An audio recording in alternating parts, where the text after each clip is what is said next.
बात यह हो रही थी कि सफेद पोश सफेद झूठ बोलते क्यों है। खासतौर पे दिल्ली में 2-4 लोग रोज प्रेस कॉन्फ्रेंस करके सफेद झूठ बोलते रहते, और उस सफेद झूठ से आम जनता गुमराह हो जा रही है। दिल्ली के मुख्यमंत्री जेल में है, दिल्ली जिस जेल में है वो दिल्ली सरकार के अंडर में है, और प्रेस कॉन्फ्रेंस करके कह रहे हैं कि जेल में हमको मरवाया जा सकता है। जिस खुद की जेल में कह रहे हैं हमको मरवाया जा सकता है। वो क्यों हो रहा है? क्योंकि आर्टिकल 19 बोलने की आजादी देता है, लेकिन आर्टिकल 19 में कोई लिमिट नहीं दी हुई है। तो अगर हम चाहते हैं झूठ बोलना गंभीर अपराध घोषित किया जाए तो आर्टिकल 19 को बदलना पड़ेगा। आर्टिकल 19 को बदलने के लिए 521 सांसद चाहिए। राज्यसभा में 117 है, तो लोकसभा में कितने चाहिए अब की बार? 400। हमारे संविधान निर्माताओं ने कभी सोचा नहीं था कि जो हम व्यापार करने का अधिकार दे रहे हैं, लोग इसकी आड़ में व्याभिचार करना शुरू कर देंगे। संविधान निर्माताओं ने कभी नहीं सोचा था कि हम जो फ्रीडम ऑफ बिजनेस दे रहे हैं, इस फ्रीडम ऑफ बिजनेस में हुक्का बार, सुट्टा bar, dance bar, beer bar, casino bar, ये बार भी खुलना शुरू हो जाएगा। खुला है कि नहीं खुल रहा है? पूरा ड्रग का कारोबार फैला है कि नहीं? हमारी यंग जनरेशन नशे से बर्बाद हो रही कि नहीं? अगर उस पर रोक लगाना है तो freedom of business subject to public order, health and morality, एक सेंटेंस जोड़ना पड़ेगा। तो आर्टिकल 19 में बदलने के लिए आपकी बार हमने अग्नि बना लिया, ब्रह्मोस बना लिया, बड़े बड़े हमने परमाणु बम बना लिए, 108 मिसाइल एक साथ छोड़ दिया, लेकिन हमने झूठ पकड़ने के लिए नार्को पॉलीग्राफ ब्रेन मैपिंग कानून नहीं बनाया। हमने हर जिले में narco polygraph brain mapping test करने के लिए लैब नहीं बनाई। क्यों नहीं बनाई? क्योंकि हमारा आर्टिकल 20 मना करता है। हम चाहते हैं मुकदमों का फैसला जल्दी जल्दी हो। अगर कोई झूठ बोले फट से उसको पकड़ लिया जाए तो क्या करना पड़ेगा? Narco polygraph brain mapping lab कानून बनाना पड़ेगा, और वो कानून बदलने के लिए आर्टिकल 20 को बदलना पड़ेगा। आर्टिकल 20 फंडामेंटल राइट है। फंडामेंटल राइट के लिए 521 सांसद चाहिए, राज्यसभा में 117 है। इसलिए अब की बार भारत में गुलामी के स्कूल चल रहे हैं, गुलामी की शिक्षा चल रही है, गुलामी के जो नाम चल रहे हैं वो तो चल ही रहे हैं। गुलामी की शिक्षा चल रही है। मुगल काल में जो स्कूल खोले गए वो आज भी चल रहे हैं, और वहां क्या पढ़ाया जाता है? भारतीय त्योहार मनाना हराम है,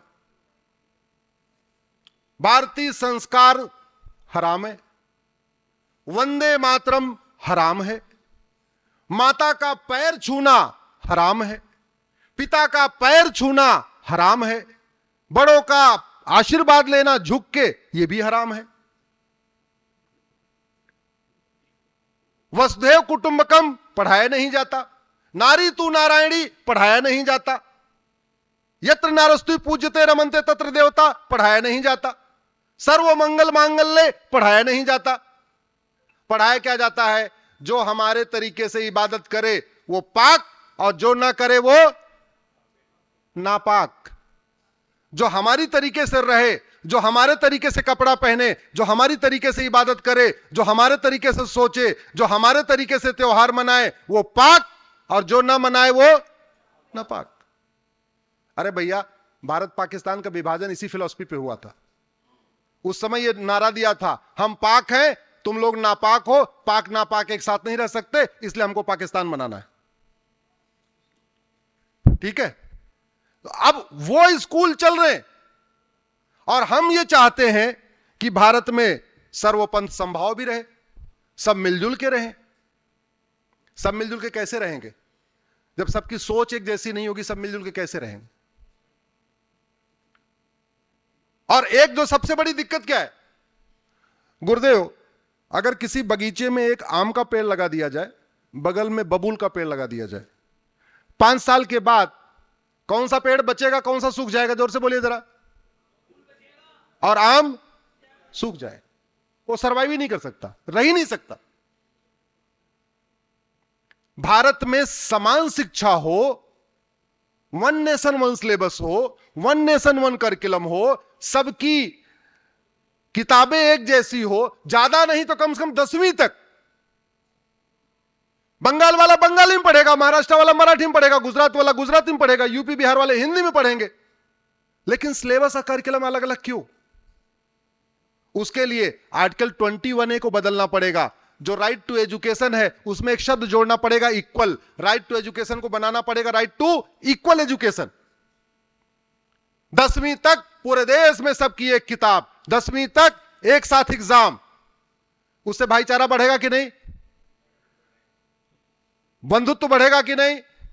सबको समान अवसर मिलेगा कि नहीं? लेकिन आर्टिकल 21 चूंकि फंडामेंटल राइट है, उसमें बदलाव करने के लिए क्या करना पड़ेगा अब की बार? और अब की बार 400 पार तब होगा जब सब लोग वोट देंगे। वोटिंग तो 50% हो रही है, 55% हो रही है, 60% हो रही है। तो कहां से 400 पार होगा? जब 400 पार नहीं होगा, समान शिक्षा लागू नहीं होगी। भारत में जस्टिस फंडामेंटल राइट है, लेकिन जस्टिस विद इन कितना? चाणक्य के समय में जस्टिस विद इन वीक था, याद रखिए। चाणक्य के समय में जस्टिस विद इन वीक यानी एक सप्ताह में न्याय मिलेगा। छत्रपति शिवाजी महाराज के समय में जस्टिस विद इन मंथ था। आपको मैक्सिमम 1 महीने के अंदर न्याय मिलेगा ही मिलेगा। रानी अहिल्याबाई का justice system justice within month, Chhatrapati Shivaji Maharaj का justice within month, Raja Vikramaditya justice within month, और आज की डेट में जस्टिस विद इन डिकेड हो रहा है। Justice with in 5 decade, justice with in 4 decade, justice with in 7 decade. और चूंकि जस्टिस इतना लंबा हो रहा है, न्याय में इतना टाइम लग रहा है, तो अराजकता बढ़ती जा रही है। एक मुकदमा चल रहा है जौनपुर में, 40 साल में हो गया गुरुदेव, 10 बीघे जमीन का मुकदमा है। एक आदमी कह रहा है मेरी वाली वसीयत असली है, दूसरा कह रहा है मेरी वाली वसीयत असली है। 40 साल बीत चुके हैं, सबसे नीचे वाले लेवल पे है वो, लोवेस्ट लेवल पे, उसको चकबंदी अधिकारी कहते हैं, कंसोलिडेशन ऑफिसर।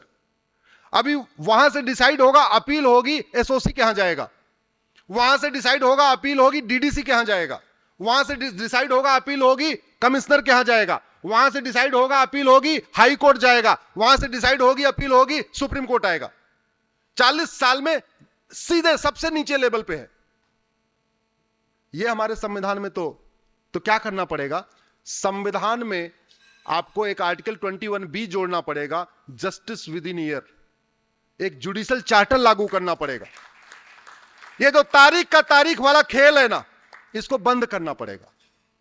आपको एक जुडिशियल चार्टर लागू करना पड़ेगा। और जैसा मैंने पहले कहा, झूठ को गंभीर अपराध घोषित करते 50% मुकदमे डाउन।